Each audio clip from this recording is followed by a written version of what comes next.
बिस्मिल्लाहिर्रहमानिर्रहीम। उर्दू रेडियो में खुशामदीद।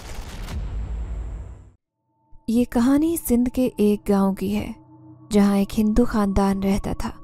मेहनती और बहुत अच्छे लोग थे।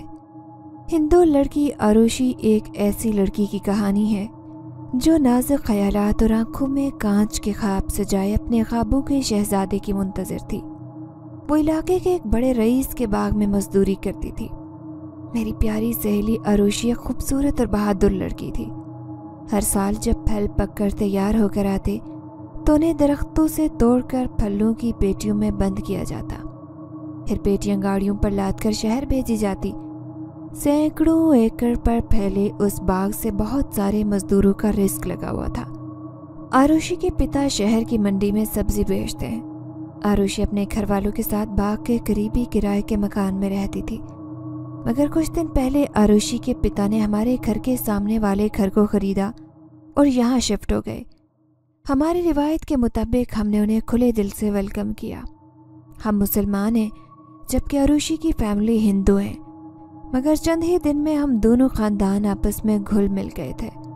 आरुषि मेरी बेहतरीन सहेलियों में से एक थी। मैंने मैट्रिक किया हुआ था जबकि आरुषि सिर्फ मिडिल थी। कहती थी कि उसका पढ़ाई लिखाई में दिल नहीं लगता था। फिर मिडिल क्लास फैमिली होने की वजह से वह अपने पिताजी का घर के माशी हालात में हाथ बटाना चाहती थी। आरुषि के 4 बहन भाई थे और वह सबसे बड़ी थी, इसलिए भी उसे अपने से छोटे बहन भाइयों की फिक्र रहती थी। मेरी और आरुषि की दोस्ती ऐसी हुई थी कि जिस दिन हम मिल न लें, एक दूसरे से गपशप न कर ले, हमारा दिन नहीं गुजरता था। सुबह ही मेरी नज़रें घड़ी पर लगी थी कि 1 बजे आरुषि घर वापस आएगी और आजकल आमों का सीज़न था। आम पककर तैयार हो चुके थे। आरुषि बाकायदगी से आम के बाग में मजदूरी के लिए जाती। मजदूरी के साथ कुछ फल भी ले आती। जैसे 1 बजा मैं अपने कमरे से निकली, पीछे से अम्मी की आवाज़ आई, निदा, आरुषि के आने का वक्त हो गया। मैंने कहा, अम्मी मेरी एक ही तो सहेली है। अम्मी ने कहा, मुझे मालूम है कि एक ही सहेली है, लेकिन मुझे ये भी पता है कि वो थकी हारी मजदूरी से वापस आएगी और तू उसके सर पर पहुंच जाएगी उसे तंग करने। उसे थोड़ा आराम भी करने दिया कर। शाम में चली जाना, मुझे कोई एतराज़ नहीं है। मैंने कहा, अम्मी जब मेरी सहेली को एतराज़ नहीं है तो आपको भी कोई मसला नहीं होना चाहिए। फिक्र ना करें, मैं जल्दी आ जाऊंगी। अम्मी कुछ कहने ही वाली थी कि मैंने दरवाजे की तरफ दौड़ लगा दी। दरवाज़ा खोला और झट से आरुषि के घर में दाखिल हो गई। आरुषि अभी अभी काम से वापस आई थी। वो मुँह हाथ धो रही थी। मुझे देखते ही बोली, तू है तो मेरी सहेली, लेकिन तुझे मेरी बहन होना चाहिए था। तुझ तक मेरी खुशबू पहुंचती और तू दौड़ी चली आती है। मैंने आरुषि की माँ को सलाम किया। उन्होंने मुझे जवाब में नमस्ते कहा और मुस्कुराते हुए बोली, निदा बेटी खाना खाओगी? मैंने कहा, नहीं मासी, मैं घर से खाना खाकर आ रही हूँ। आरुषि मुझे अपने कमरे में ले गई। हम दोनों बेड पर बैठ गए और गपशप करने लगे। थोड़ी देर बाद आरुषि की माँ ट्रे में खाना ले आई। उन्होंने पकोड़ों की प्लेट मेरे सामने रखी और बोली, निदा बेटा तुम पकोड़े खाओ, मैंने ख़ास तौर पर तुम्हारे लिए बनाए हैं। मैंने कहा, शुक्रिया मौसी, आप कितनी अच्छी हैं। उन्होंने मुस्कुराते हुए मेरे सर पर हाथ रखा और बोली, खुश रहो। फिर वो चली गई। आरुषि ने खाना खाते हुए कहा कि निदा आज मुझे तुझे एक बात बतानी है। मैंने कहा, बोल ना। फिर वो बोली, हमें इस घर में आए 2 माह हो गए, लेकिन ऐसे लगता है कि जैसे यहाँ कोई और भी रहता है। मैंने कहा, तो रहता है ना। वो बोली, सच? क्या तुझे मालूम है? मैंने कहा, हाँ मालूम है ना, तेरे माताजी, पिताजी, बहन भाई, इतने सारे लोग तो रहते हैं। उसने उतरी हुई शक्ल के साथ मुझे देखा और बोली, अच्छा तो तुझे मजाक लग रहा है? मैंने हंसते हुए कहा, तू जिससे भी पूछेगी वो तुझे यही जवाब देगा। आरुषि खाना खा चुकी तो उसने बर्तन टेबल पर रखा और दोबारा मेरे पास बैठते हुए बोली, देख निदा, मैं जब शाम के वक्त मुर्गियों को दाना डाल रही होती हूँ तो लगता है जैसे कोई मुझे देख रहा है। 1-2 बार मैंने बालकनी में आहट भी सुनी, मगर जब मैं वहाँ गई तो कोई भी नहीं था। मैंने कहा, आरुषि मेरा ख्याल है कि तू बहुत थकी है, और क्यों ना थकी हो, सारा दिन काम करती रहती है। फलों का सीज़न भी तो शुरू है, तेरा भी कसूर नहीं है। आरुषि बोली, अच्छा चलो ठीक है, मैं तेरी बात मान लेती हूँ, तू खुश हो जा। चंद दिन बाद अरुषि की माँ ने कहा कि 2 माह हो गए इस घर में रहते हुए, लेकिन अब तक हम स्टोर की सफाई नहीं कर सके। सुबह तेरी छुट्टी है, सुबह तूने स्टोर की सफाई करनी है। मैं बिस्तर पर लेटी आसमान पर बिखरे सितारों के एक ग्रुप में सितारों की गिनती कर रही थी। 1 2 3 4। अम्मा ने एक चप्पत लगाई और बोली, सितारे बाद में गिन लेना, जो कह रही हूँ वो सुन रही है ना। मैंने कहा, माँ तू तो सारे मुश्किल काम मुझसे करवाती है। अच्छा, कर दूंगी।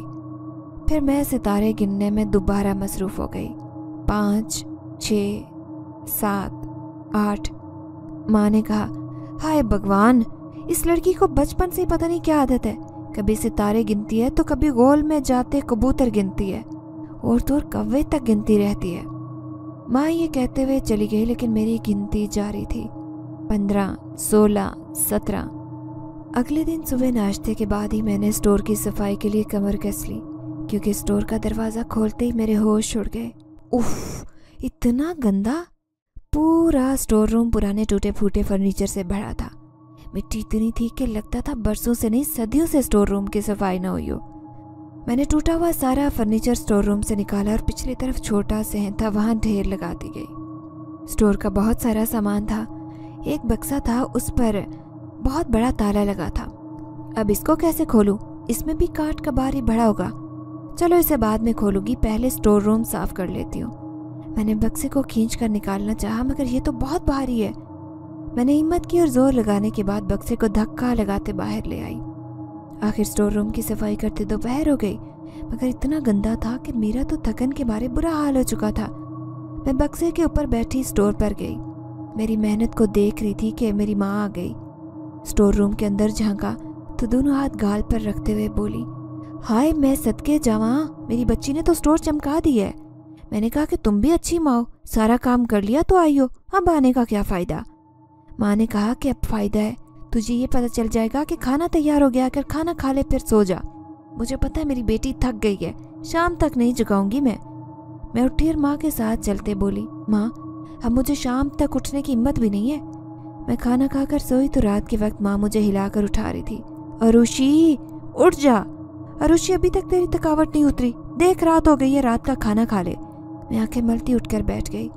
इतने में पिताजी कमरे में आए। उन्होंने अलमारी से कागज निकाला और बोले, अरुषि कल तुम आधी रात को पिछले सहन में क्यों टहल रही थी? मैंने कहा, पिताजी मैं और पिछले सहन में? वो बोले, हाँ मैंने खुद तुम्हें देखा था।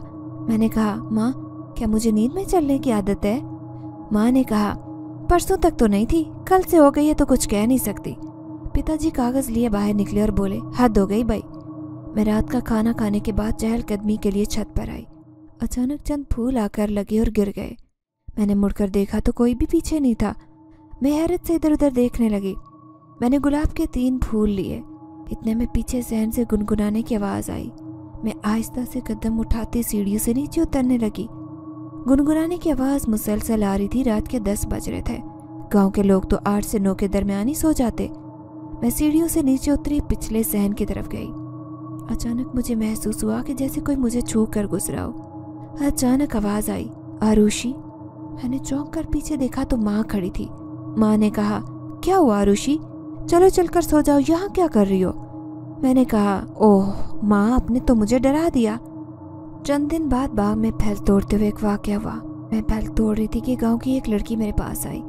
उसने सरगोशी से कहा, सुनो आरुषि, मुझे तुमसे ज़रूरी बात करनी है। मैंने कहा, क्या हुआ? इतनी राजदारी से क्यों कह रही हो? तभी वो बोली, मुझे तुम्हारी मदद की ज़रूरत है, मुझसे बाग के पीछे आकर मिलो, मैं तुम्हारा इंतज़ार कर रही हूँ। ये कहकर वो चली गई। मैं हैरत ज़दा रह गई कि मेरी तो इससे कोई ख़ास दोस्ती भी नहीं है। तो फिर मैंने आम नीचे रखे और बाग के पीछे चल पड़ी। वहाँ पहुँचती हूँ तो क्या देखती हूँ कि वहाँ एक लड़के के साथ वो खड़ी थी। उसने अपने चेहरे को ढांपा था। मैं उसके करीब पहुँची और बोली, मुझे यहाँ क्यों बुलाया है? उसने एक ख़त मेरे हाथ पर रखा और बोली, सिर्फ मेरा एक काम कर दो, ये ख़त अंदर निदा तक पहुँचा देना, बस तुम्हारा इतना ही काम है। ये कहकर उसने अपनी उंगली से अंगूठी निकाली और मुझे देखते हुए बोली, ये भी। कि इतने में 2 आदमी हाथों में डंडे लिए वहाँ पहुँचे। उन्हें देखते ही वो लड़का लड़की वहाँ से भाग खड़े हुए, मगर पकड़े गए। दोनों मर्दों ने उस लड़के को मारना शुरू कर दिया। वो लड़की उसे छुड़ाने लगी, मैं हैरत ज़दा उन्हें देख रही थी, समझ नहीं आ रही थी कि क्या करूं। दोनों आदमी लड़के को मारते हुए कह रहे थे, तेरी हिम्मत कैसे हुई कि हमारी इज्जत को भगा कर ले जा रहा है, जबकि लड़की चिल्ला रही थी कि मेरे शौहर को छोड़ दो। मैं परेशान थी कि ये क्या हो रहा है, कोई अपनी जोरों को कैसे भगा सकता है। इतने में एक आदमी ने जोर से लड़की के मुंह पर थप्पड़ मारा और बोला, बकवास बंद कर, तू घर चल, तुझे तो जिंदा दफन करके रहूंगा। शोर शराबा सुनकर ठेकेदार और चंद लोग वहां आए। सबने मिलकर मामले को रफा दफा करना चाहा, मगर दोनों आदमियों ने अपनी गैरत का मसला बनाया हुआ था। खैर, ठेकेदार ने कहा कि मैं तुम लोगों को कानून हाथ में नहीं लेने दूंगा, सबको अपनी निगरानी में गांव पहुंचाऊंगा, समझ गए। ये कहकर ठेकेदार ने उनको जीप में जबरदस्ती बिठाया और गांव की तरफ रवाना हो गया। गांव यहाँ से महज 1 किलोमीटर के फासले पर था। मैं अभी तक हैरान परेशान थी कि मैंने ऐसा अनोखा वाकया नहीं देखा था। मैं सकते की हालत में अपनी जगह पर चली जा रही थी कि मैंने दो औरतों को बातें करते सुना। अब पता नहीं क्या करेंगे लोग इस बच्ची के साथ। इसका तो पहले 3 साल निकाह किए रखा, कम बखत रुखसती नहीं कर रहे थे। लड़के वाले तरह तरह की शर्तें रखने लगे। जब देखा कि शर्तें तो मानी नहीं जा रही, फिर तलाक करवाने पर तुल गए। दूसरी औरत बोली, गैरत का लफ्ज़ डाल दिया, अल्लाह ही खैर करे। ओह, मैं अब समझी। मैंने भी उसी वक्त छुट्टी की और घर के लिए निकल पड़ी। मुझे जल्द अज जल्द निदा से मिलना था। जैसे ही गाँव पहुंची, बड़ी पंचायत लगी थी। मैं निदा के घर भागी। निदा की अम्मी और निदा बरामदे में बैठे थे। मुझे देखते ही निदा ने कहा, आओ रुशी, सब ठीक तो है। मैंने खत और अंगूठी निकाल कर निदा को दी। निदा ने खत पढ़ा और उसकी अम्मी बोली, क्या हुआ निदा, क्या लिखा है? निदा कहने लगी, अम्मी, रेशमा ने इस खत में लिखा है कि वो अपने शोहर से तलाक नहीं लेना चाहती, लिहाजा वो शोहर के साथ गाँव छोड़कर जा रही है। ये अंगूठी उसकी माँ ने उसे दी थी। उसने ये अंगूठी और ख़त अपनी माँ तक पहुँचाने का कहा है। मैंने कहा, निदा, जब पाकिस्तान बना था हमारे आबा अजदाद यहाँ से हिंदुस्तान वापस नहीं गए। उस वक्त से हम मुसलमानों के साथ थे, लेकिन मुझे समझ नहीं आ रही कि पति पत्नी के दरमियान गैरत का मसला कहाँ से आ गया। निदा की अम्मी बोली, बेटा तुम नहीं समझोगी, हमारे यहाँ जब तक रुखसती ना हो जाए लड़की की, तब तक उसे शोहर के पास जाने की इजाज़त नहीं होती। और मैं क्या पूछती, बस अक्का बक्का उन्हें देख रही थी। लड़के के भाई तो उसे मार देने के दर पे थे, मगर भला गांव वालों के एक नेक दिल बुजुर्ग का। उन्होंने किसी भी गैर कानूनी काम की मुखालिफत की और लड़की के भाइयों को धमकी दी कि अगर उन्होंने कोई भी गलत कदम उठाया तो वो पुलिस को खुद बुला लेंगे। उधर लड़के के घर वाले वो बस खामोश तमाशाई बने सारे मामले को देख रहे थे, जिस पर गांव के बुजुर्ग ने कहा कि लड़का और लड़के कानूनी तौर पर मियाँ बीवी हैं, इसलिए महज रुखसती को बहाना बनाकर अगर कोई हंगामा करने की कोशिश की गई तो मैं लड़की और लड़के को अपने घर लेकर जा रहा हूँ। मैं आज ही इनकी रुखसती करवा रहा हूँ। जिसने मुझसे लड़ना है मेरे घर आ जाए। चचा रहीम गांव के बड़े बारोब और शरीफ और नफ्स बुजुर्ग थे। सब उनकी इज्जत करते थे, लिहाजा किसी को उनके सामने बोलने की जुर्रत नहीं हुई। रेशमा बहुत किस्मत वाली थी कि चचा रहीम ने उसके सर पर हाथ रख दिया, वरना सिंध में गैरत के नाम पर कत्ल मामूली बात थी। आखिरकार शाम के वक्त जब चचा रहीम ने रुखसती के तमाम इंतजामात कर लिए तो शर्मिंदगी के मारे लड़की और लड़के वाले दोनों चचा रहीम के घर माफ़ी मांगने पहुंच गए। मैं और निदा उस वक्त भी वहीं मौजूद थे। भगवान सलामत रखे चचा रहीम को। उन्होंने कितनी प्यारी बात की। लड़के वालों को कहा, क्या तुम लोगों को बेटे की खुशियों से ज़्यादा चीज़ें प्यारी हैं? अगर बेटा ही जिंदा नहीं रहा तो क्या चीज़ों को गले लगाकर खुश होते रहोगे? और आखिर चीज़ें भी कब तक साथ रहेंगी? जब तक जिंदा हो। मर जाओगे तो क्या वसीयत करके जाओगे कि तुम्हारी मैयत के साथ चीज़ें भी कब्र में दफनाई जाएं? ये सुनकर लड़के का बाप खड़ा हो गया। उसने चचा रहीम के सामने दोनों हाथ जोड़े और बोला, भाई साहब मुझे माफ़ कर दो, मैं अपनी बीवी के बहकावे में आ गया था। आप बिल्कुल दुरुस्त कह रहे हैं। जब निकाह से पहले जहेज़ की कोई शर्त नहीं रखी तो रुखसती के वक्त ऐसे मुतालबे करना बहुत नाइंसाफ़ी है।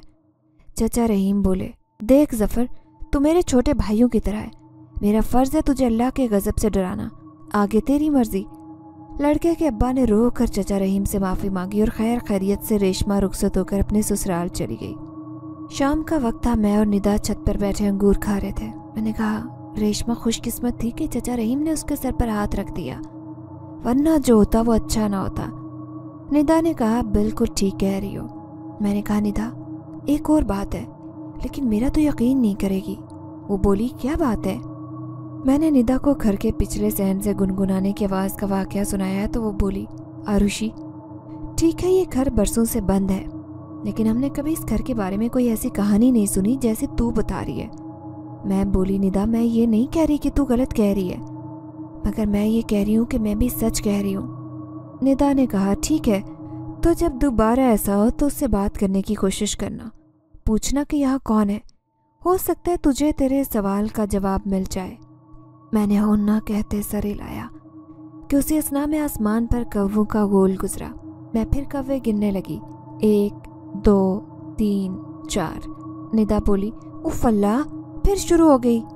ये कहते निदा उठी और बोली, मैं घर जा रही हूँ, अम्मी इंतज़ार कर रही हैं, तू कौवे गिन। निदा चली गई और मैं बदस्तूर कौवे गिनने में मसरूफ़ थे। घर के करीब ही एक मंगनी की रस्म थी। पिताजी और माता मंगनी की रस्म में गए थे। मगरिब के बाद रस्म थी और 2-3 घंटों के लिए लड़की वालों ने ढोलकी की रस्म भी रखे थे। माँ ने मुझे भी चलने का कहा, लेकिन आज दोपहर से ही मेरे सर में बहुत दर्द था। निदा भी मुझे बुलाने आई, लेकिन मैंने उससे भी माजरत कर ली। इस बात पर निदा भी नाराज़ हो गई, बात ना करने की धमकी देकर चली गई। मगर मेरी तबीयत आज इतनी बोझल थी कि मुझे कुछ अच्छा नहीं लग रहा था। माँ और बाबूजी के साथ हमारे बहन भाई मंगनी की रौनक देखने चले गए।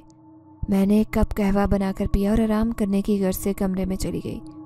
मगर मुझे बिस्तर पर लेटे थोड़ी देर ही गुजरी थी कि ऐसे महसूस हुआ जैसे कोई सहन में भाग रहा हो। मैंने जल्दी से चप्पल पहने और सहन में गई। देखा तो कोई नहीं था। उसी लम्हे पिछले सहन से आहट सुनाई दी। मैं पिछले सहन की तरफ चल पड़ी तो अचानक लड़की भागती स्टोर रूम के अंदर गई। मैं भी तेज तेज कदम उठाती स्टोर रूम की तरफ भागी। स्टोर रूम का दरवाज़ा खुला था। मैंने बाहर खड़े जो मंजर देखा, मुझे चक्कर आ गया। माँ, मैं शंकर के साथ विवाह नहीं करूँगी। माँ ने कहा, बस बहुत हो गया, पिछले 2 घंटे से तू मेरे साथ बहस कर रही है। किस चीज़ की कमी है शंकर में? जवान है, खूबसूरत है, रुपए पैसे वाला है। मैंने कहा, क्या कमी है? माँ, उसमें शराफत की कमी है, इज्जत की कमी है। ये कहकर मैं चल पड़ी, लेकिन माँ ने मेरा बाजू पकड़कर मुझे रोक लिया और उंगली दिखाते हुए बोली, आरुषि, तू बात को बढ़ा रही है, लेकिन तेरी शादी शंकर के साथ ही होगी। मैं इस रिश्ते के लिए हाँ कर चुकी हूँ। मैंने झटके से बाजू छुड़ाया और बोली, माँ, मैं घर छोड़ जाऊंगी अगर तूने मुझे मजबूर किया। ये कहकर स्टोर रूम में भागते हुए मैं निकली और गैलरी से होते सीढ़ियों पर चढ़ गई। माँ मुझे पुकारते हुए स्टोर रूम से आ निकली। आरुषि, आरुषि, मेरी बात तो सुन। देखते ही देखते मेरी नज़रों के सामने गायब हो गई। मैंने गाल पर 2 थप्पड़ मारे। क्या मैं ख्वाब देख रही थी? क्या वाकई मुझे नींद में चलने की आदत है? मगर नहीं, मैं तो जाग रही थी। मैं आहिस्ता कदम उठाती पीछे हटने लगी।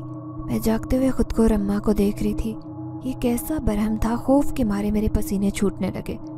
अचानक किसी ने मेरे कंधे पर हाथ रखा। मैंने चौंक कर पीछे देखा तो मेरी चीख निकल गई। पीछे निदा खड़ी थी, कहने लगी, क्या हुआ आरुषि, तू इतनी घबराई हुई क्यों है? मैंने डरते डरते निदा को टटोला। वो निदा ही थी। मैं अपने कमरे की तरफ भाग पड़ी। निदा ने मुझे पुकारा, रुक आरुषि, क्या हुआ है तुझे? मैं अपने कमरे में पहुंची। मैंने पंखा तेज किया और बिस्तर पर बैठ गई। इतने में निदा भी कमरे से भागी चली आई। निदा मेरे पास बैठते हुए बोली, क्या हुआ आरुषि, तू इतनी डरी हुई क्यों है?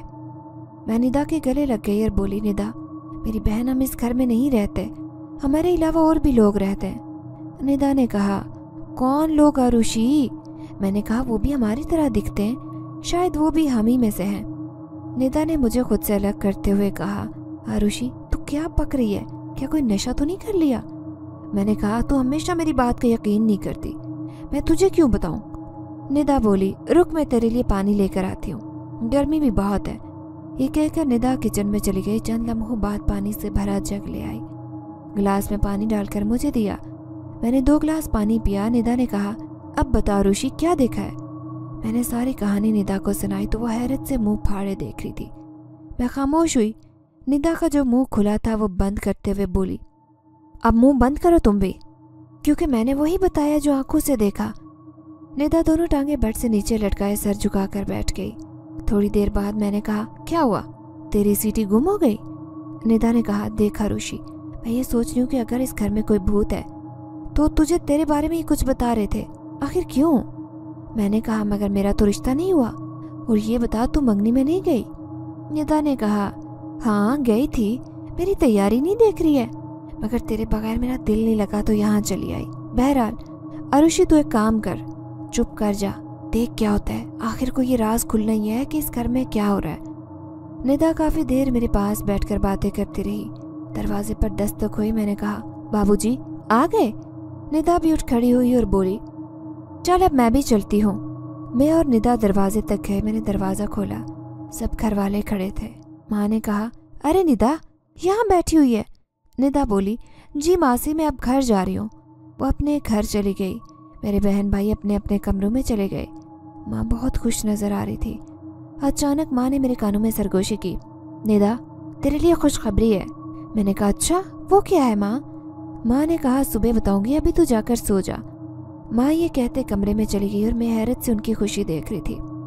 कमाल है, बताना ही नहीं था तो सस्पेंस छोड़ने की क्या ज़रूरत थी। मैं भी अपने कमरे में सोने चली गई। अगली सुबह मैं नाश्ते के फ़ौरन बाद बाग में चली गई। माँ पता नहीं क्या खुशखबरी सुनाना चाह रही थी, मगर मैंने कहा, माँ तुम्हारी खुशखबरी बाद में वापस आकर सुनूंगी, अभी मुझे देर हो रही है। बाग में कई दिन बाद आज रेशमा भी मजदूरी के लिए आई थी। बहुत खुश नज़र आ रही थी। मेरी उसके साथ गपशप हुई। वो झोली उठाकर चचा रहीम को दुआएं दे रही थी। रेशमा को खुश देखकर मुझे बहुत खुशी हो रही थी। मैं अक्सर सोचती कि मेरा हमसफ़र कैसा होगा। इस मामले में रेशमा मुझे बहुत खुशकिस्मत लगती कि उसके हमसफ़र ने मुश्किल वक्त में उसका साथ नहीं छोड़ा, बल्कि घर वालों की मुखालिफत के बावजूद रेशमा के साथ खड़ा रहा। मैं भी आंखों में हमसफ़र का ऐसे ही ख्वाब सजाए थी। हमें सिंध में रहते बरसों बीत चुके थे।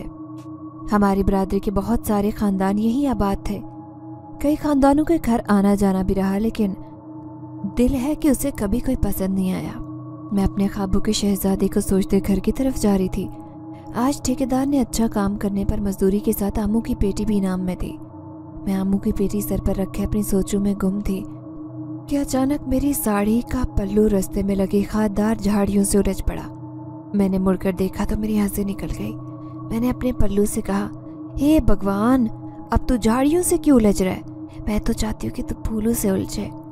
मैं खुद ही से बातें कर रही थी और अपनी हमाकत पर हंस पड़ी कि अचानक राहगीर मुझसे टकराया। उससे पहले कि आमू की पेटी समेत मैं नीचे गिरती, उसने मुझे संभाल लिया। उधर मेरी साड़ी का पल्लू जो अब तक झाड़ियों से उलझा था, वो लड़का मेरे पल्लू को झाड़ियों से आज़ाद करवाते हुए बोला, माफ़ी चाहता हूँ, दरअसल मैं जल्दी में हूँ। मैंने गुस्से से उसे देखा और बोली, जल्दी में हो तो क्या रास्ते में हर एक को गिराते जाओगे? वो शर्मिंदगी से सर झुकाते हुए बोला, माफ़ी चाहता हूँ। मैं हौन करती घर की तरफ चल पड़ी। एक बार फिर मेरी हंसी निकल गई। मैं शर्माती हुई बोली, कितनी अच्छी बातें सोच रही थी, कमबख्त ने सारा मज़ा ख़राब कर दिया। इतने में एक 12-13 साल का बच्चा बकरियों का रेवड़ लिए मेरे पास से गुजरा और बोला, आरुषी आपी, बकरियां चराने के लिए लेकर जा रहा हूँ, बकरियों की गिनती कर लो। मैं मुंह खोले उसे देखने लगी। अरे इसको तो देखो, अगर मुझे गिनती करने की आदत है भी तो इसमें कोई बुराई है क्या? बच्चा भी बहुत तेज था, तेजी से जानवर लिए निकलता चला गया। मैं भी चिल्लाई। शुक्र है आमू की पेटी पकड़ रखी थी, ये ना होती तो तुझे पकड़ लेती। मैं दोबारा झिंझलाती घर की तरफ चल पड़ी। घर पहुंची तो निदा पहले ही माँ के साथ बावर्ची खाने में बैठी खुसर पुसर कर रही थी। निदा ने आमू की पेटी नीचे रखने में मेरी मदद की और बोली, तेरा कोई घर बार नहीं है जो हर वक्त यहाँ घुसी रहती है?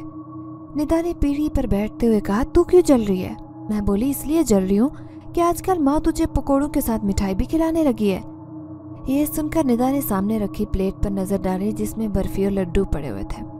बड़े जोश से बोली, हाँ ये मिठाई बहुत खास है। मैं ये कहते कमरे की तरफ चल पड़ी। ठीक है, मैं आकर सारी खास बातें सुनती हूँ। मैं मुंह हाथ धोकर वापस आई और बावर्ची खाने में ही बैठ गई। माँ ने मिठाई की प्लेट मेरे सामने रखते हुए कहा कि मुझे तो यकीन ही नहीं आ रहा कि मेरी छोटी गुड़िया इतनी बड़ी हो गई है कि अब वो पिया घर सुधार जाएगी। मैं लड्डू मुंह में डालने लगी थी कि हैरत से मेरा मुंह खुल गया। मैंने कहा, क्या? माँ ने कहा, हाँ मेरी रानी, यही खुशखबरी है। मैंने निदा से कहा, सुन लिया तूने? मेरी माँ मुझे घर से निकाल रही है और इसे खुशखबरी कहकर खुश हो रही है। निदा बोली, पूरी बात तो सुन ले। मैंने कहा, जी मेरी माता हुक्म करे। माँ ने कहा, मंगनी वाले घर हमारी बरादरी के कई खानदान आए हुए थे। इत्तफाक से मेरी मुलाकात शमीता से हो गई। हमारी दूर की रिश्तेदारी बनती है। अरे उसने तो देखे बगैर ही तुझे तेरा रिश्ता मांग लिया, और पता है बड़े बेटे के लिए मांगा है। शमीता को उसका बड़ा बेटा ही मंगनी वाले घर छोड़ने आया था। मेरी मुलाकात हुई है उससे, बातचीत भी हुई है। इतना अच्छा बच्चा है, क्या बताऊं। तेरा हम उम्र है, ऊपर से कराची में बड़ी अच्छी नौकरी कर रहा है।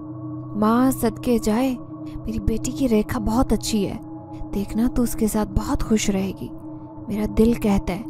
मैंने कहा माँ, सारी खूबियाँ उसमें देख ले तू, मरवा देना।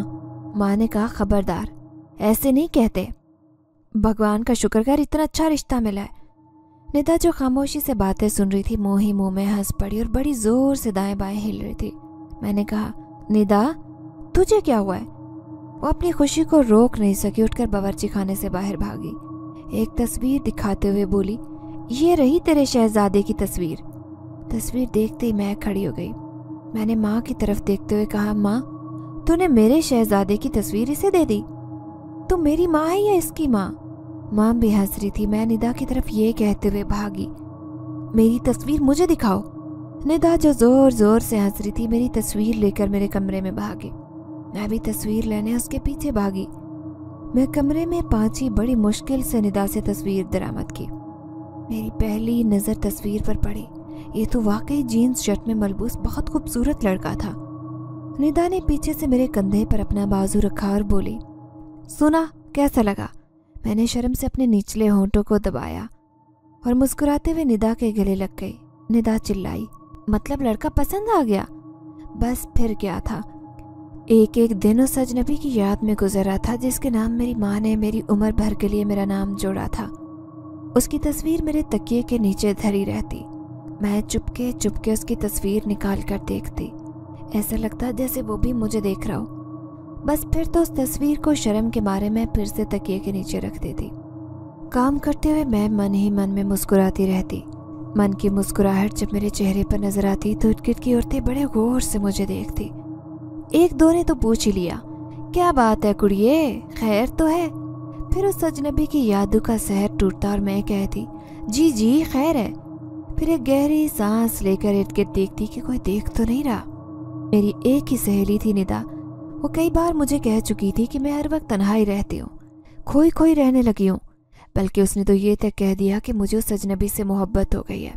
अरे अजनबी, ये क्या? मैंने अभी तक माँ से अपने हमसफर का नाम ही नहीं पूछा था। चलो आज घर जाकर जरूर पूछूंगी। ख्वाबों की दुनिया में जो महल में बना चुकी थी, उस महल के मालिक के नाम का पता न होना ये तो ज्यादती है। मैंने काम खत्म किया। आज तो बहुत देर हो गई थी। ठेकेदार मेरे पास आया और बोला, अरुषि आजकल बहुत खोई खोई रहती है, काम भी उस तरह से नहीं करती जैसे पहले करती थी, सब खैरियत है? मैंने कहा, जी ठेकेदार जी सब खैरियत है। ठेकेदार ने पैसे मेरी तरफ बढ़ाते हुए कहा, ये तेरी आज की मजदूरी है। मैंने मुस्कुराते हुए ठेकेदार का शुक्रिया अदा किया तो वो बोला, सारे मजदूर चले गए लेकिन तू ही अब तक काम कर रही है, तू भी घर जा, मैं भी घर जा रहा हूँ। मैंने दोबारा मुस्कुराते हुए कहा, जी ठेकेदार जी। 2 कदम आगे गई थी कि ठेकेदार ने कहा, आजकल मुस्कुराती रहती है, लगता है दिल का मामला है। मैं ठेकेदार की बात सुनकर खामोशी से चल पड़ी। थोड़ी दूर गई तो मैंने खुद को एक चप्पत लगाई। उफ आरुषि, क्या करती है? कुछ ना बोलकर भी सबको बताई जा रही है। शायद मोहब्बत की आग ही ऐसी होती है, लगती तो दिल में है मगर उसका उठता धुआं सारे जहान को नजर आता है। मैं अपने लहंगे को संभाले घर की तरफ जा रही थी कि अचानक मेरा दुपट्टा कहीं फंस गया। मैंने मुड़कर देखा, बड़े दरख्त के पीछे किसी ने मेरा दुपट्टा पकड़ा हुआ था। अचानक वो सामने आया। मैं देखकर घबरा गई। वो मेरा हम उम्र था। मैंने दुपट्टा संभालते हुए कहा, कौन है आप और ये क्या बदतमीजी है? उस लड़के ने कहा, अरे मुझे नहीं पहचाना, मैं तो खास तुमसे मिलने आया हूँ। मैंने उसके हाथ से अपना दुपट्टा खींचा और ये कहते हुए चल पड़ी, मुझे मजाक पसंद नहीं है। वो मेरे सामने आ खड़ा हुआ। तुमने सचमुच में मुझे नहीं पहचाना? मैंने कहा, देखो मेरा रास्ता छोड़ो। उसने मेरी ठोड़ी पकड़कर अपने चेहरे की तरफ किया और बोला, पागल, मैं शंकर हूँ जिसके साथ तुम्हारा रिश्ता तय हुआ है। मैंने उसे गौर से देखा तो ये तो वाकई वही था। मैंने कहा, शंकर? वो बोला, हाँ शंकर, मासी ने मेरा नाम नहीं बताया तुम्हें? मैंने खुद को संभाला और बोली, ठीक है आप घर चले आइएगा। ये कहकर मैंने चल पड़ी।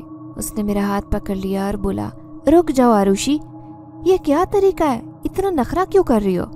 मैंने अपना हाथ छुड़ाते हुए कहा, किसी ने देख लिया तो क्या कहेगा, मेरा हाथ छोड़े, जाने दे।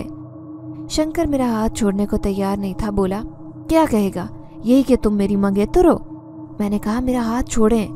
शंकर बोला, इतनी नाजुक अंदाम लड़कियां मुझे बिल्कुल पसंद नहीं है, कहीं ऐसा न हो कि मैं इस शादी से ही इनकार कर दूं। उसकी ये बात सुनकर एक ही लम्हे में मेरे कांच के ख्वाब टूटकर वहीं बिखर गए। मैंने खामोशी से चंद लम्हे उसे देखा और वापस चल पड़ी, मगर वो भी बहुत ढीठ और बदतमीज आदमी था। उसने मेरा दुपट्टा खींच लिया। मैं चिल्लाई, ये क्या बदतमीजी है, मेरा दुपट्टा वापस करो। वो मेरे करीब आया।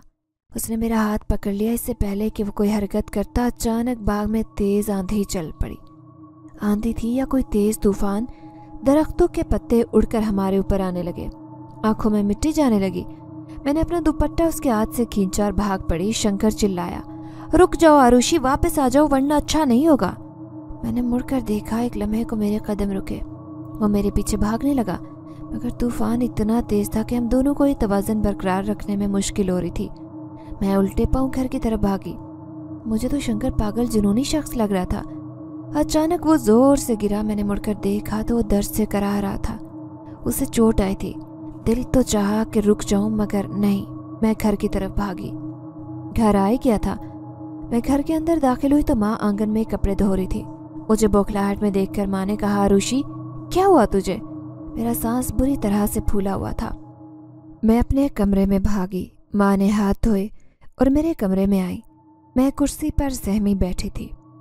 माँ ने गिलास में पानी डाला और मेरी तरफ आई। माँ ने कहा, आरुषि बेटा ये पानी पी ले। मैंने जल्दी से पानी पिया। माँ मेरा हाथ सहलाने लगी और बोली, क्या आरुषि कुछ तो बता। मैंने कहा, माँ मैं शंकर के साथ शादी नहीं करूँगी। माँ ने कहा, ये तो क्या कह रही है। मैं कुर्सी से उठ खड़ी हुई और चिल्लाई, माँ मैं शंकर के साथ विवाह नहीं करूँगी। माँ ने कहा, क्या कह रही है आरुषि, क्या तू पागल हो गई है, क्या बक रही है। मैंने कहा, माँ तुमने सुना नहीं, मैं शंकर के साथ विवाह नहीं करूँगी। माँ ने कहा, किस चीज़ की कमी है शंकर में, जवान है, खूबसूरत है, रुपए पैसे वाला है। मैंने कहा, कमी है माँ, उसमें शराफत की कमी है, इज्जत की कमी है। ये कहकर मैं चल पड़ी, लेकिन माँ ने मेरा बाजू पकड़कर मुझे रोक लिया और उंगली दिखाते हुए बोली, देख आरुषि तू बात को बढ़ा रही है, लेकिन तेरी शादी शंकर के साथ ही होगी। मैं इस रिश्ते के लिए हाँ कर चुकी हूँ। मैंने झटके से अपना बाजू छुड़ाया और बोली, माँ मैं घर छोड़ जाऊंगी अगर तूने मुझे मजबूर किया। ये कहकर मैं कमरे से बाहर भागी। माँ मेरे पीछे भागी। समझ नहीं आ रहा था कि क्या करूं। मैंने दूसरी सीढ़ी पर कदम रखा, मुड़कर माँ को देखा और चिल्लाई, बस माँ मेरे पीछे मत आओ। माँ ने मेरा गुस्सा देखा तो टटक कर रुक गई। मैं छत के ऊपर भागी। मेरी आंखों में आंसू बह रहे थे। मेरे ख्वाब टूटकर चकनाचूर हो चुके थे। मैं तकरीबन छत पर पहुंच ही चुकी थी कि जैसे ही आखिरी सीढ़ी पर कदम रखा, मेरा पाँव फिसला और मैं नीचे गिरने ही वाली थी कि एक औरत ने मेरा हाथ पकड़ लिया। उसने मेरा हाथ पकड़कर मुझे ऊपर खींचा। मैं आंसू पहुंचे हैरतज़दा उसे देख रही थी। वो मुझे देखकर मुस्कुरा रही थी। मैंने कहा, कौन हो तुम। वो मुस्कुराते हुए बोली, मैं बस एक परछाई हूँ, यहाँ वहाँ भटकती रहती हूँ। मैंने कहा, कैसी परछाई। उसने अपना हाथ मेरी तरफ बढ़ाया और बोली, जानती हो मासूमियत कभी हारती नहीं है, बल्कि उसे हराने वाले खुद हार जाते हैं। वो ख्वाब जो हमारी ज़िंदगी को दाग लगाएं वो टूट जाने चाहिए। क्या कहती हो। मैं उसकी खूबसूरत आंखों के सहर में मुब्तला थी। उसकी तरफ बढ़ी। मैंने अपना हाथ उसके हाथ में दे दिया। उसका खूबसूरत चेहरा जैसे कोई परी हो। उसके लंबे घने बाल हवा में उड़ रहे थे। उसने मेरे हाथ को मजबूती से पकड़ा और बोली, आरुषि तुम बहुत अच्छी लड़की हो, उन ख्वाबों को अपनी आंखों में मत सिजाओ जिनसे तुम्हारी आंखें जख्मी हो। मैंने कहा, तुम कौन हो। वो मुस्कुराई और मेरा हाथ छोड़ा और बोली, मैं तुम्हारे साथ सुबह की किरण की तरह साथ रहूंगी। ये कहकर वो गायब हो गई। मैं उसे इधर उधर ढूंढने लगी, मगर वो कहीं नहीं थी। मैं रात का खाना खाकर जल्दी सो गई, क्योंकि पूरे दिन की थकावट थी। आधी रात का वक्त था। अचानक मेरे कानों में आवाज़ आई। वो आवाज़ मुसलसल आ रही थी, जिसकी वजह से मेरी आँख खुली। कुछ अजीब आवाज़ें आ रही थी। आवाज़ें पिछले सहन से आ रही थी। मैं उठी, कमरे से निकली और पिछले सहन की तरफ चल पड़ी। मैं पिछले सहन में पहुंचकर क्या देखती हूँ कि बाग में मैं फैल तोड़ रही थी। ठेकेदार ने पैसे मेरे हाथ पर रखे। मैंने घर की राह ली। मैं बाग में चली जा रही थी कि अचानक शंकर मेरे सामने आ गया। उसने मेरा हाथ पकड़ लिया। मैं खुद को छुड़ाने की कोशिश कर रही थी कि उसने मुझे ज़बरदस्ती खींचना शुरू कर दिया। उसी असना में शंकर को एक ठोकर लगी। वो नीचे गिरा। उसने मेरा हाथ छोड़ दिया। ज़मीन पर गिरे सूखे पत्ते उड़ने लगे कि अचानक किसी ने मेरा हाथ पकड़कर मुझे उठाया। जिसने मेरा हाथ पकड़ रखा था वो नज़र नहीं आ रहा था कि वही खूबसूरत औरत सामने खड़ी नजर आई। उसकी आवाज़ गूंजी, आरुषि आगे बढ़ो। मुझे ये सब कुछ क्यों नज़र आ रहा था। इतने में आवाज़ आई, आरुषि। मैंने चौंक कर पीछे देखा, माँ खड़ी थी। बोली, आरुषि, आधी रात को यहाँ क्यों खड़ी है? मैं पूजा कर रही थी तो तुझे इस तरफ आते देखा। क्या बात है? मुझे तेरी फिक्र हो रही है। मैंने कहा, माँ मुझे नींद आ रही है। ये कहकर मैं कमरे में चली आई। बाग में काम करते सारा वक्त रात को नजर आने वाले वहम को मैं सोचती रही। मैंने पहले भी शंकर के बारे में जो देखा वही हुआ, लेकिन मुझे ये सब क्यों नजर आ रहा था? रात को जो देखा, क्या शंकर मेरे साथ ऐसा कर सकता था? मेरा जहन बहुत सारे सवाल बुन रहा था जब मैं काम से फारिग हुई, मजदूरी ली और घर की तरफ चल पड़ी। आज घर जाते हुए डर लग रहा था। भगवान जाने क्या होने वाला था। मैं घर की तरफ जा रही थी जब शंकर के साथ मेरा रिश्ता हुआ। तब से ये सारी मुसीबतें आई हैं। मैं जंगल से निकलने वाली थी कि अचानक शंकर मेरे सामने आ गया।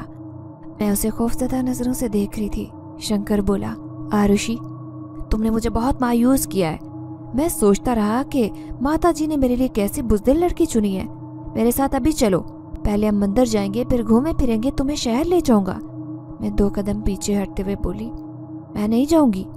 शंकर ने गुस्से से मुझे देखा, मेरी कलाई पकड़ी और बोला, मुझे और गुस्सा मत दिलाओ आरुषि, मेरे साथ चलो। शंकर मुझे खींचने लगा। मैं चिल्लाई, तुम कैसे जानवर हो शंकर? मैं तुम्हारी प्रॉपर्टी नहीं हूँ। छोड़ो मुझे, तुम्हारे साथ नहीं विवाह करूंगी। शंकर चिल्लाया, बकवास बंद कर। वो मुझे घसीटने लगा कि पीछे से किसी ने उसी असना में शंकर के सर पर भारी लकड़ी मारी और वो बेकाबू होकर गिर पड़ा। उसने मेरा हाथ छोड़ दिया, लड़के की तरफ मुड़ा और चिल्लाया, कौन है तू? मैं उठकर बाग से बाहर की तरफ भागी। वो लड़का मेरे लिए कोई फरिश्ता बनकर आया था। वो लड़का बोला, क्यों लड़की को तंग कर रहा है? उसने अपने आधे चेहरे को रुमाल से ढांपा था। शंकर उठने ही वाला था कि उस वक्त एक जीप तेजी से बाग में दाखिल हुई और ऐन उसी जगह पर रुकी जहां हम सब खड़े थे। जीप से 2 आदमी निकले। उनमें से एक बोला, बुज़दिल शंकर, तुझसे एक काम नहीं हो सका। इतने में वो आदमी आहिस्ता से हमारी तरफ बढ़ने लगा कि उसी असना में बाग में तेज तूफान आने लगा, जैसे उस दिन आया था। मिट्टी और दरख्तों के पत्ते उड़कर हमारे चेहरों पर आने लगे। इतने में वही औरत किसी की परछाई की मानिंद नजर आने लगी। वो एक तरफ नहीं, चारों तरफ नजर आ रही थी। खौफ के मारे सबका बुरा हाल था। शंकर और उसके साथी खौफ के मारे कांप रहे थे। मैं उसे हैरत से देख रही थी। वो औरत तो नहीं थी, कोई और मखलूक थी। उसके खुले बाल, अंगारों की तरह दहकती आंखें आज उसे खौफनाक बना रही थी। उसने अपने हाथों को लंबा किया और शंकर और उसके साथियों पर थप्पड़ों की बारिश कर दी। वो संभल नहीं सके। शंकर के साथी बचाओ बचाओ करके चिल्ला रहे थे। खुद को बचाते वो गाड़ी में बैठे और फरार हो गए। वो परछाई जो हमें अपने चारों तरफ नजर आ रही थी, एक एक करके गायब हो गई। लड़के ने कहा, चलो यहाँ से। हम बाहर की तरफ भागे। हम बाग से निकले तो लड़के ने अपने चेहरे पर बंधा रुमाल खोला। ये तो वही लड़का था जो उस दिन मुझसे टकराया था, जिसने मेरी साड़ी का पल्लू झाड़ियों से छुड़ाया था। वो बोला, जल्दी जाओ, कहीं वो लोग फिर ना आ जाएं। मैं घर पहुंची तो निदा घर पर आई हुई थी। मैं निदा से गले मिली, मेरे आंसू गिर रहे थे। मैं कई दिन से मजदूरी पर नहीं गई थी। बाग में होने वाले दोनों वाकयात घरवालों को बता दिए। पिताजी ने शंकर की माता और शंकर का पता करने की बहुत कोशिश की, लेकिन कई दिन तक उनका कोई पता नहीं चल सका। उनका घर भी बंद था। माँ यही कह रही थी कि वो लोग धोखेबाज थे। अगर ना होते तो अचानक गायब क्यों होते? तकरीबन 10 दिन बाद पता चला कि शंकर और उसके साथियों को पुलिस ने गिरफ्तार कर लिया है। शंकर अपनी मोहब्बत या शादी के जाल में लड़कियों को फंसाता और फिर उन्हें आगे जाकर बेच देता। इस इल्ज़ाम में वो 2 बार जेल भी जा चुका था, मगर दोनों बार बाइज्जत बरी होकर जेल से निकल आया। इस बदनामी की वजह से कोई उसे रिश्ता देने के लिए तैयार नहीं था, जबकि शंकर की माता हर हाल में उसका घर बसाना चाहती थी। इसीलिए शंकर की माता ने मुझे देखे बगैर और खराए बगैर मेरा रिश्ता मांग लिया। गांव के चंद बड़े बुजुर्ग बैठक में पिताजी के साथ बैठे थे।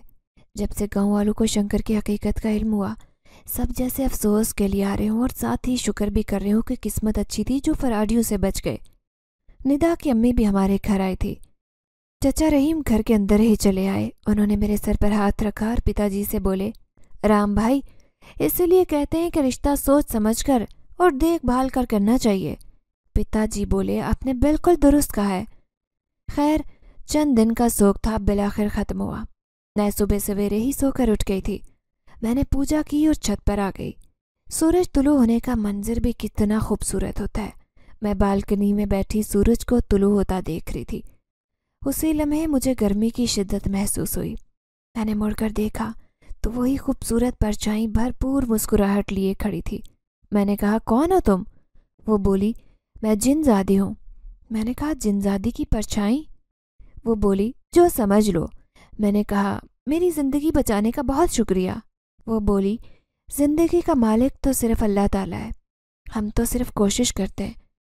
आरुषि, अपनी आंखों को कभी कांच के ख्वाबों से छलनी मत होने देना, क्योंकि तुम अहम हो, तुम्हारी इज्जत नफ्स अहम है, फिर कोई और अहम है। तुम्हारी मासूमियत इसलिए नहीं है कि कोई भी तुम्हारा शिकार कर ले। अब मुझे इजाज़त दो, चलती हूँ। उसकी आंखों में एक ऐसा सहर था जो मुझे अपनी तरफ खींचता था। मैं उसकी तरफ लपकी, लेकिन अगले ही लम्हे वो गायब हो गई। मेरी प्यारी सहेली आरुषि का चंद दिन बाद बहुत अच्छे घर से रिश्ता आया। ये वही लड़का था जिसने बाग में आरुषि को बचाया था। आरुषि की शादी बहुत धूमधाम से हुई और वो पिया घर सुधार गई। आरुषि की शादी को 6 माह हो चुके हैं। वो अपने घर में अब बहुत खुश है। वो जब भी मैके आती है मुझसे ज़रूर मिलती है, और जब वो नहीं आती तब उसकी यादें मेरे साथ होती हैं। अब भी मैं आरुषि की याद में शाम के वक्त अपने घोंसलों में वापस जाने वाले परिंदों को गिनती हूँ, या रात में आसमान के सितारे गिनती हूँ। 12, 13, 14। अगर आपको हमारी ये कहानी पसंद आई है तो लाइक कीजिए, शेयर कीजिए, और अगर अभी तक आपने हमारा चैनल सब्सक्राइब नहीं किया तो उर्दू रेडियो को लाजमी सब्सक्राइब कीजिए। मिलते हैं अगली वीडियो में। अल्लाह हाफिज़।